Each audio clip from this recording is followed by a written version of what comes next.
Hi guys, welcome back. We're going to be talking today about nutrition and specifically the concept of intuitive eating. Now, you'll have likely heard a lot about this topic and kind of thought potentially, God, I'd love to get to a place where I can intuitively eat, right? Without needing to kind of micromanage everything. And that is basically what intuitive eating means, right? Knowing that you are getting the right amount of fuel to fuel your performance, fuel your training, fuel your recovery, and to maintain your body composition without needing all of the numbers, all of the data to kind of back that up. So stepping away from tracking and allowing yourself to become a little bit more intuitive when it comes to your approach to nutrition. Now that does sound wonderful. And actually, I would say it's one of those goals that I would love every single person that I work with to be able to get to, right? If that's what they want, then it's an amazing goal to work towards. But the problem with it is I think people can often just imagine it's something that you just do. You just become intuitive, right? Overnight, you take a more intuitive approach and that works. Now, you can absolutely take an intuitive approach tomorrow, but whether that is successful or not, i.e. whether you maintain your physique or make physique progress, whatever the goal is there, whether you're feeling well fueled enough for your training, you're able to recover properly, whether all of those things kind of click, that's another story. It really depends on what current nutrition habits and behaviors look like as to whether that intuition can be trusted. Now, the word intuitive or intuition kind of sounds like it's something that's just inbuilt, like you come out of the womb with this intuition, this gut feeling that you can just blindly trust. And in my experience, that is far from the case. Before we even think about being intuitive, we actually need to be intentional first, more often than not. And there are a couple of camps where actually that intuitive eating idea can seem really, really difficult and quite far away. So in order for you to be able to eat in accordance with your needs, then you really need to have had a good amount of history, understanding and responding to your needs. So if you are someone who has got a history of restrictive eating, where you've been actively ignoring hunger cues for years, maybe even decades, can you see how difficult that might be to just take the advice of listen to your body and honor the signals that you get from it? Sometimes those signals may not even be present or not loud enough for you to be able to hear them in those instances. Similarly, and kind of on the other end of the spectrum, people that have struggled with overeating, binge eating, emotional eating, in those instances, again, we have probably trained our brains and our bodies over time to ignore fullness cues, right? A fullness cue doesn't have the same effect on someone who has binge eating history. So when we think about anyone wanting to transition to a more intuitive approach, we definitely want to be building on that intention first, and particularly important for people who have experienced disordered eating behaviors, either on one end of the spectrum or the other. And before I get into the detail, in case you're new here, I'm Em and I'm a women's body composition coach. And a huge part of what I do is really focused around giving people the knowledge and the tools that they need in the long run. Okay, so it's definitely a huge part that I think coaching as an industry often misses. They want the transformation photo, they want the 8-week shred results, but what happens after, right? If you don't understand your body, if you don't know what it needs, you don't know what kind of habits and frameworks you need to be keeping in your life on a daily basis in order to maintain your progress, then any results you get will be short-lived. So this kind of transition towards intuitive eating is definitely something that I help lots and lots of people with. And I thought that this would be really helpful for you guys, as I know from Women Inside Coaching that it's one of those goals that a lot of people want to feel like they can master. So right now, if someone was to just tell you to listen to your body, it might actually not give you the results that you're wanting, right? If your intuition right now tells you to go and eat the entire packet of biscuits in the cupboard because you're feeling pretty stressed right now, or your intuition tells you to skip your breakfast this morning because you went out last night and had a slightly larger meal than usual, it's just not going to work, okay? Like, we definitely need to be thinking about that intention piece.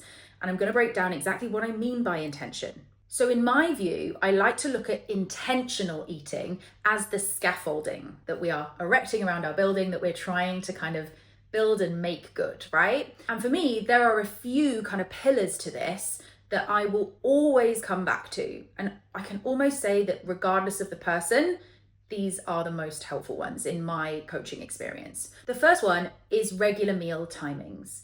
This sounds too simple, but honestly, most of these do sound simple in principle, but they're incredibly powerful. Now, I'm not suggesting that you need to be eating at exactly the same time to the minute every single day. That is not how life works. But if we look at our own lives, we probably are in a position where most of us are eating at least 1 or 2 meals a day at similar times. Like you might be going, yeah, I have my dinner at around 6 or 7 o'clock, right? I rarely eat before that and I rarely eat dinner after that. So within that time window is roughly where I'm getting that evening meal in. And that tends to work just in the context of our life. Most people will kind of have a job that they need to work regular hours for, not all, obviously, but the majority of people are working somewhere between, say, 8 a.m. and 6 p.m. So having an evening meal before you go to bed makes sense. It happens at a pretty regular time for most. Now, we want to bring in that kind of consistency across the board with all of your meals wherever we can. So a general day in your life, we want to be having breakfast, lunch, a snack in the afternoon perhaps, dinner, all at similar times throughout the day. Now, crucially with this, we ideally want those to be pretty evenly spread as well. Again, this is not a hard and fast rule. This is not something you must do, but anecdotally from my client results and client work, eating meals every 3 to 4 hours is incredibly powerful to regulate hunger and appetite signals. So what we should find is with a bit of practice, even if it feels a bit alien initially, getting in meals at roughly the same time each day with a rough 3 to 4 hour time window between each gives us some time from our last meal for that food to start digesting, but also in that little window where we're actually just feeling pretty hungry for the next meal window. So a decent period of time where hunger and appetite will naturally start to come up between your breakfast and your lunch, let's say, but you're not in a position where you are absolutely ravenous come lunchtime because you know that you only ate around 3 hours ago, right? So where possible, we want regular meal timings and we want them split pretty evenly throughout the day. Every 3 to 4 hours works really well for most. The counter argument to this is almost always, again, with the people that I work with, well, I'm just not a breakfast person. I'm just not hungry in the morning. Like it's just not something that I want. I will almost always push back on that, at least to a degree. You don't need to be sitting down to a massive plate of food as soon as you open your eyes, similarly to what you would eat at dinner time, right? We can definitely make that breakfast meal slightly lighter if that works for you. And it doesn't need to be immediately upon waking, but trying to hold out until lunchtime is just objectively not a great idea. Firstly, energy levels are not going to be that stable if we're waiting kind of long periods until we eat that first meal. And there is a strong correlation between skipping meals earlier in the day and overeating in the evening, which is, again, anecdotally, the most common time for people to see that overeating occur. It's after work, after dinner, on the sofa. It's mindless, and before you know it, you've eaten way more than you wanted to. You feel really guilty, really uncomfortable. A lot of those people tend to skip breakfast.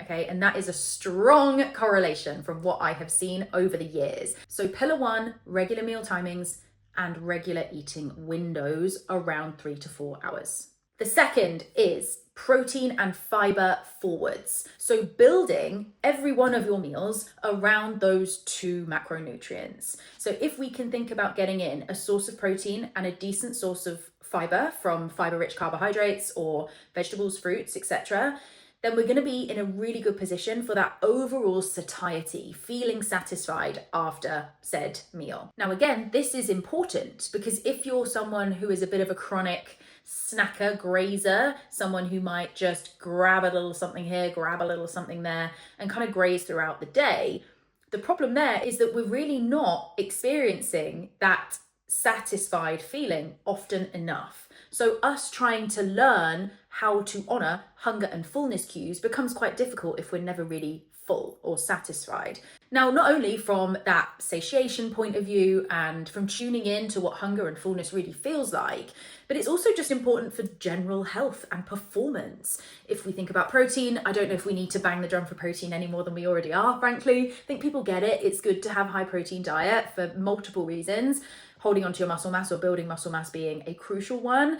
But fiber also incredibly important for overall gut health, for digestion, and generally for all of those kind of vitamins, minerals, antioxidants that tend to be in those foods that are also high in fiber, in your fruits and veggies specifically. So again, you can almost see already how this starts to work when you remove tracking, because you're thinking about, okay, well, I don't know the numbers, but I do know that I have that framework, that pillar of every meal that I eat wherever I can has a source of protein and a source of fiber within it. I'm going to start there. So prioritizing, basing your meals around those two things and then adding from there is a really great framework to build in, even when you do transition to being more intuitive, because you don't necessarily need the numbers to know that you're ticking some of the big boxes around satiation, general health, muscle mass, gut health.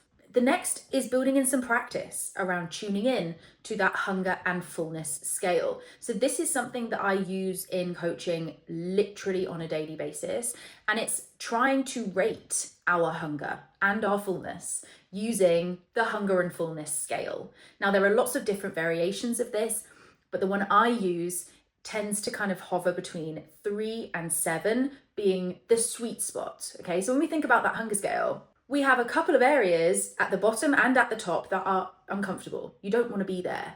Feeling ravenous, maybe you're getting some pain in your stomach.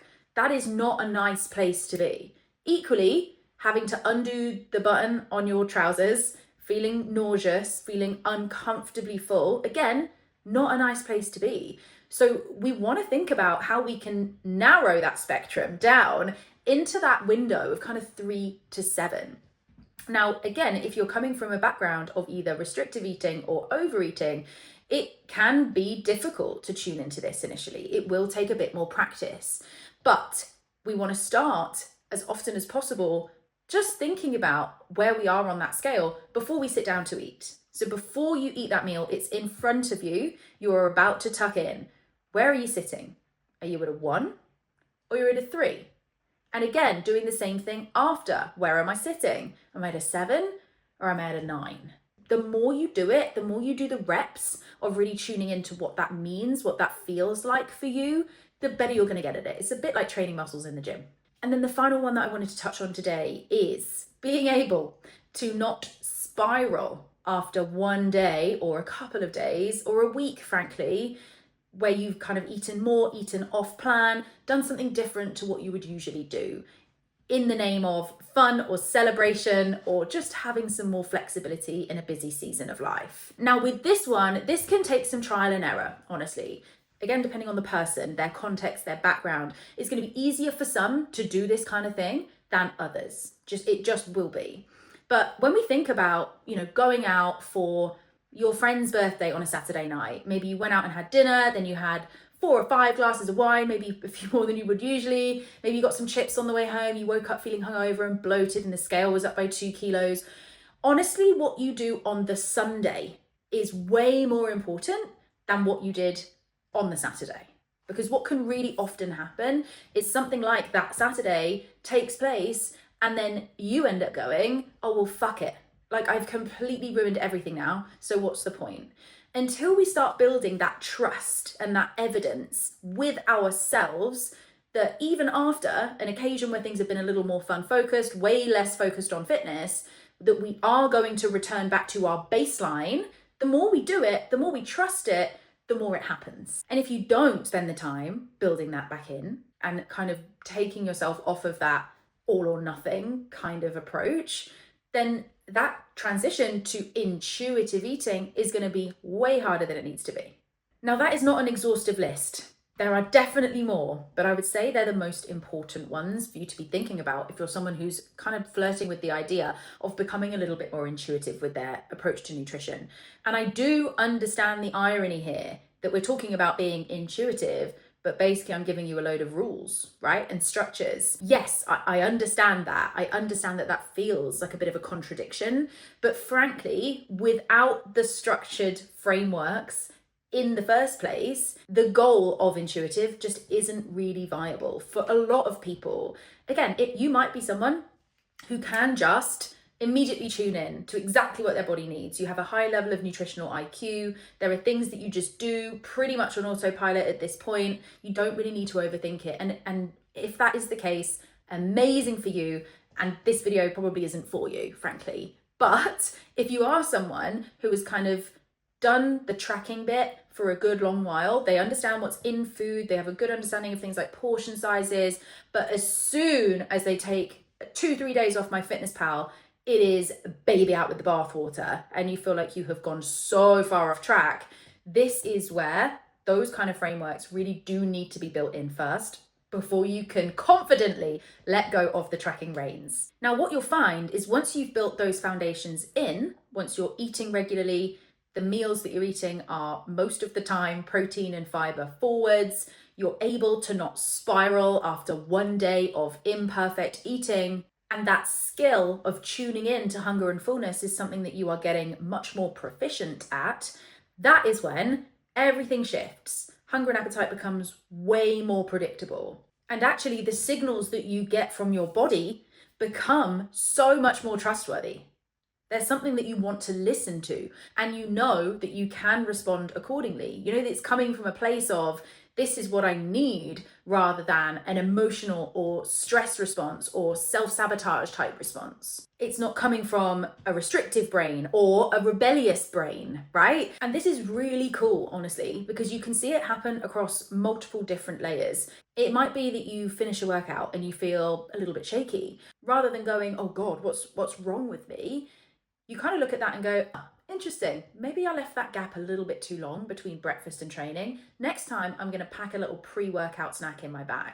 It might be on the other end of the spectrum, I really fancy something that I haven't had in a while. Maybe it's a pizza, maybe it's a burger, whatever it is, right? And that is something that you can listen to and respond to, because again, you're not in that rebellion or restriction type mindset. And at that point, you can be more flexible. You can be much more flexible. That's what intuitive eating is really about for me. It's not in place of all of the kind of 4 pillars that I've just mentioned. Those remain. Those absolutely remain throughout, but you are just building in the little elements of your life on top of that, the added flexibility on top of that, because you're not going to spiral. You know that one pizza is not going to mean that you're going into a full-on binge for 4 days, or that you're going to fully restrict for those 4 days. You know that most of the time, the overwhelming majority of the time, your meals are protein and fiber forward. So you know that fundamentally, they are healthful food choices. You know that, again, most of the time, you're sitting in that sweet spot on the hunger scale. You're ready for your next meal and you're finishing up when you're satisfied. These are the fundamentals that run throughout. And until you have that practice in place, it really is hard, much harder to just go fully intuitive overnight. So I guess to sum up, if that really quite annoying advice at times of just listen to your body hasn't worked for you, that is totally okay, and actually in a lot of cases to be expected. It might well just be that you need to spend a good bit of time doing that boring, frankly, structured work, for a little while until you can feel that those things are starting to become a bit more second nature, and you're not having to have this negotiation every single time it comes to mealtime. And when you do that, and it does start to become a little bit more natural and organic for you, that step to a more intuitive approach becomes much less like a complete leap of faith. It literally just involves you removing the data, but everything else remains the same. It is a much gentler transition. And when it comes to that physical transition, you can absolutely start by just taking 1 or 2 days not tracked each week. See how it feels. Did you notice anything? Any kind of narratives running around in your head? Were you trying to tot up the calories as you were going along? Any foods that made you feel a bit more fearful or unsure? So it's really worth having, a day here or there that you take completely untracked, notice any of those thoughts and feelings, and kind of challenge those a little bit. Again, once you've done that, a little bit more regularly, you've had a few days untracked, you know that even on those untracked days, you take yourself back to those 4 pillars, or maybe even some more that work for you, right? Then the whole transition process starts to feel a lot less daunting. I really hope that was helpful, guys. As always, you can leave your questions in the comments. If you want to talk about how I can help you with your own body composition journey, you can join the waitlist for coaching in the description. And I'll see you this time next week. Love you. Bye.